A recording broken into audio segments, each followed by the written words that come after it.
हरियाणा कृषि प्रधान प्रदेश है, जिसका नतीजा है कि किसान की प्रगति और प्रदेश की प्रगति में सीधा संबंध है।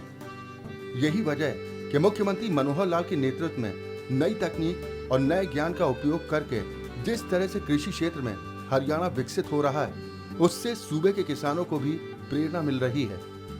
जैसे किसान अब धीरे धीरे आधुनिक खेती की ओर आगे बढ़ रहा है। ऐसे में बागवानी के तहत फूलों और सब्जियों की खेती करना किसानों के लिए बेहद लाभकारी साबित हो रहा है, क्योंकि हरियाणा सरकार निरंतर बागवानी को बढ़ावा दे रही है, जिसके लिए कई कल्याणकारी योजनाओं को भी चलाया जा रहा है, जिसकी वजह से हरियाणा में प्रगतिशील किसानों की संख्या लगातार बढ़ती जा रही है। ऐसे ही एक प्रगतिशील किसान है नरेंद्र कुमार, जो करनाल जिले के कुंजपुरा में कई साल से खीरे की खेती कर रहे हैं। उन्होंने बताया कि खीरे की खेती करने के लिए हरियाणा सरकार काफी सहयोग कर रही है। साथ ही किसानों को बागवानी अपनाने के लिए जागरूक भी किया जा रहा है, क्योंकि सरकार चाहती है कि परंपरागत खेती को त्याग कर किसान भाई बागवानी को अपनाएं और अपनी आमदनी बढ़ाएं। हरियाणा सरकार बागवानी के तहत फल और सब्जियों की खेती करने पर काफी अच्छा अनुदान दे रही है, जिससे किसानों की कमाई भी अच्छी खासी हो रही है। खीरों में सरकार लगभग जो है वो किसानों को काफ़ी अनुदान देती है और आजकल जो है वो काफ़ी रुझान है सरकार का खेती की तरफ, जैसे फसलों की तरफ।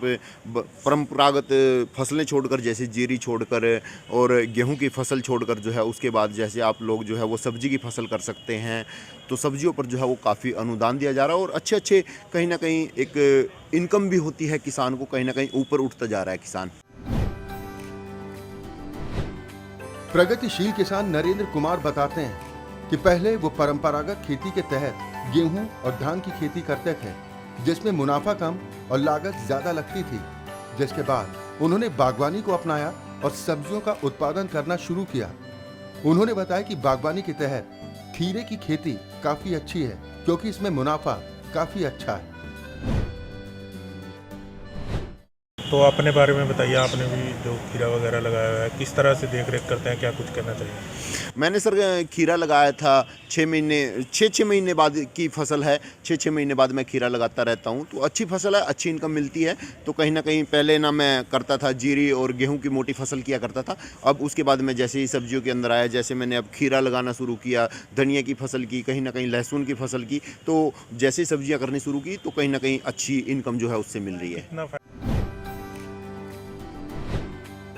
वहीं उन्होंने बताया कि 1 एकड़ में खीरे की खेती करने पर करीब 2 लाख तक मुनाफा हो जाता है, जो परंपरागत खेती के मुकाबले काफी ज्यादा है। इसके साथ ही उन्होंने कहा कि सरकार की तरफ से किसानों का काफी ख्याल रखा जा रहा है और इसीलिए किसान भाई बागवानी अपनाएं और फल सब्जियों का ज्यादा से ज्यादा उत्पादन करें, जिसमें काफी मुनाफा है।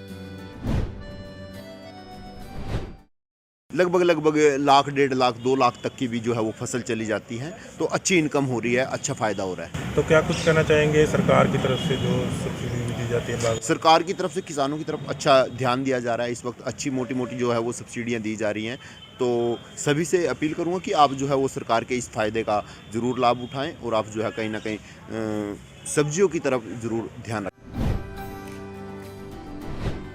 प्रगतिशील किसान नरेंद्र कुमार ने बताया कि वो कई वर्षों से खेती कर रहे हैं। पहले वो परंपरागत खेती करते थे, लेकिन उनकी ग्रोथ बागवानी को अपनाने के बाद शुरू हुई, जब उन्होंने सब्जियों का उत्पादन किया, जिसकी वजह से आज वो प्रगतिशील किसानों की सूची में शामिल हैं।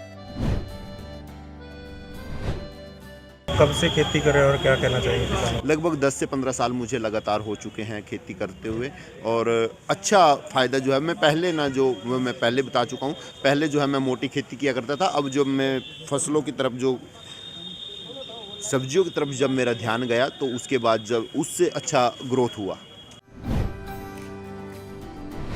वहीं करनाल के जिला उद्यान अधिकारी डॉक्टर मदन लाल ने बताया कि बागवानी की तरफ किसानों का रुझान बढ़ रहा है, क्योंकि बागवानी के तहत फल और सब्जियों की खेती में मुनाफा काफी ज्यादा है। साथ ही बागवानी में इस्तेमाल होने वाली तकनीकी पर भी काफी अच्छी खासी सब्सिडी दी जा रही है, जिससे किसानों को काफी लाभ मिल रहा है। बाय। बागवानी की तरफ किसानों का रुझान इसलिए बढ़ रहा है क्योंकि बागवानी फसलों में काफ़ी मुनाफा है और सरकार की तरफ से जितनी भी कंपोनेंट हैं जो बागवानी में आते हैं उनमें सब में सब्सिडी है। जैसे कोई बाग लगाए तो बाग के लिए सब्सिडी है, सब्जी लगाए सब्जी के लिए सब्सिडी है। सब्जी के साथ जो टेक्नोलॉजी जैसे बेम्बू स्टैकिंग है, मल्चिंग है और ये लो टनल है, इन सब पे सरकार की तरफ से सब्सिडी है। और मसालेदार फसलों में जैसे लहसुन पे 30,000 रुपये प्रति एकड़ सब्सिडी है। दूसरा, कोई प्रोटेक्टेड स्ट्रक्चर में अगर खेती करना चाहे तो सरकार की तरफ से नेट हाउस पे, पॉली हाउस पे, वॉक इन टनल पे, इन सब पे सब्सिडी का प्रावधान है।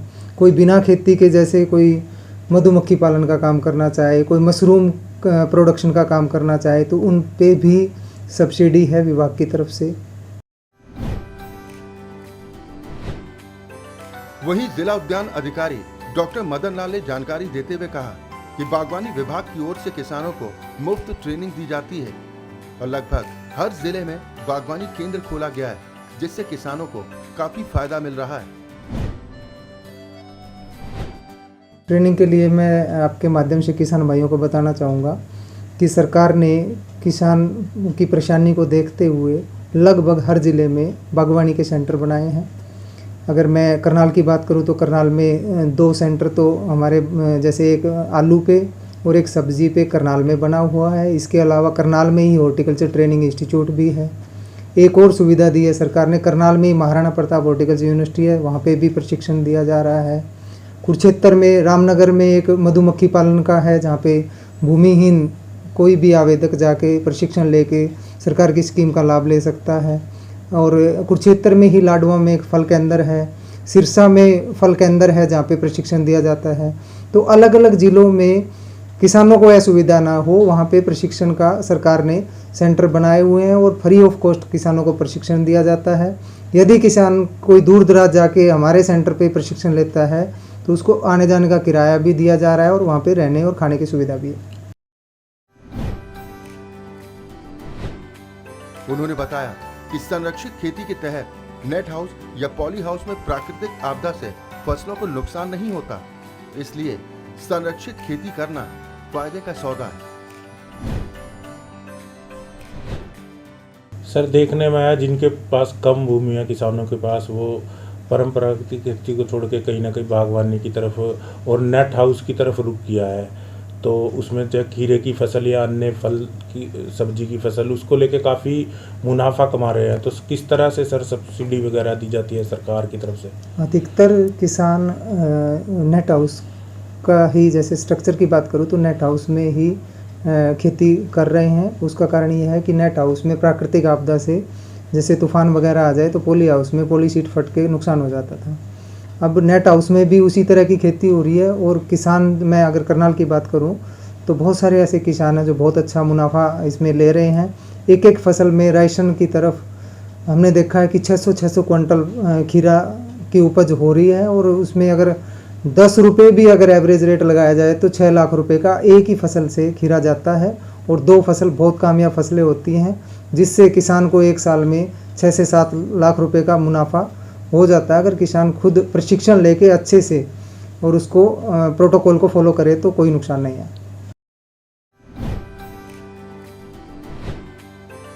जिला उद्यान अधिकारी डॉक्टर मदन लाल बताते हैं कि हरियाणा सरकार कई बड़े प्रोजेक्ट्स के लिए भी योजनाएं चला रही है, जिसके तहत कोल्ड स्टोरेज लगाने पर, इंटीग्रेटेड पैक हाउस खोलने पर या मशरूम प्रोडक्शन यूनिट लगाने पर भी अच्छी खासी सब्सिडी देने का प्रावधान है। तो सर, कौन कौन सी और स्कीमें हैं जिससे किसान खुशहाल हो रहा है सरकार की? सरकार की जैसे प्रोजेक्ट के लिए भी स्कीमें हैं। अगर कोई बड़े प्रोजेक्ट लगाना चाहे, जैसे कोल्ड स्टोर है, राइपनिंग चैम्बर है, या कोई और जैसे इंटीग्रेटेड पैक हाउस लगाना चाहे और कोई और जैसे मशरूम प्रोडक्शन यूनिट लगाना चाहे, तो ये बड़े बड़े प्रोजेक्ट पे भी सरकार की तरफ से सब्सिडी का प्रावधान है। और जैसे आलू का आप देख रहे हो कि आलू के किसान रोकने के लिए सुविधा नहीं है उनके पास कोल्ड स्टोर वगैरह की। अगर किसान कोल्ड स्टोर की सुविधा हो तो जब उखड़ाई के टाइम 2 या 3 रुपये किलो आलू बिकता है, वही आलू अगर 1-2 महीना रोक के बेचा जाए तो वो अच्छा मुनाफा ले सकते हैं। और करनाल की बात करूँ तो हमने 3-4 लोगों को कोल्ड स्टोर की सुविधा दी है सरकार की तरफ से। और वहाँ पे जैसे जो कॉन्ट्रैक्ट फार्मिंग किसान कर रहे हैं, वही कंपनियाँ कॉन्ट्रैक्ट फार्मिंग भी करा रही है और किसान को अच्छे भाव दे रही है आलू का। और वो स्टोर करके यहाँ पे जैसे कंपनियाँ हैं जो प्रोसेसिंग का काम करती है, वो उनको बीज भी देती है और अच्छा एग्रीमेंट करके उनको रेट भी दे रही है। वहीं उन्होंने किसान भाइयों से अपील करते हुए कहा कि बागवानी के तहत कोई भी खेती शुरू करने से पहले ट्रेनिंग लें, क्योंकि बिना ट्रेनिंग के काफी नुकसान हो सकता है और परंपरागत खेती के बजाय बागवानी में काफी मुनाफा है, जिसके लिए हरियाणा सरकार काफी मदद कर रही है। किसानों से सर क्या कहना चाहेंगे? किसानों को मैं यही कहना चाहूँगा कि किसान अपने स्तर पे कोई नई तकनीक को बिना प्रशिक्षण लिए मत अपनाएं, जिससे नुकसान हो सकता है। आप प्रॉपर हमारे सेंटर हैं, हमारे इंस्टीट्यूट हैं, उनमें प्रशिक्षण लेके ही किसी नई खेती की तरफ आगे बढ़ें और परंपरागत खेती की बजाय बागवानी में काफ़ी मुनाफा है। आप आगे बढ़ें, हम आपका पूरा सहयोग। मुख्यमंत्री मनोहर लाल के कुशल नेतृत्व और दूरदर्शी सोच का ही असर है कि प्रदेश सरकार किसानों के लिए नई नई कल्याणकारी योजनाएं चला रही है और इन योजनाओं के बेहतर परिणाम धरातल पर नजर भी आ रहे हैं। इन्हीं योजनाओं की वजह से प्रदेश के मेहनती किसान कृषि क्षेत्र में ऊंचाइयों को हासिल कर रहे हैं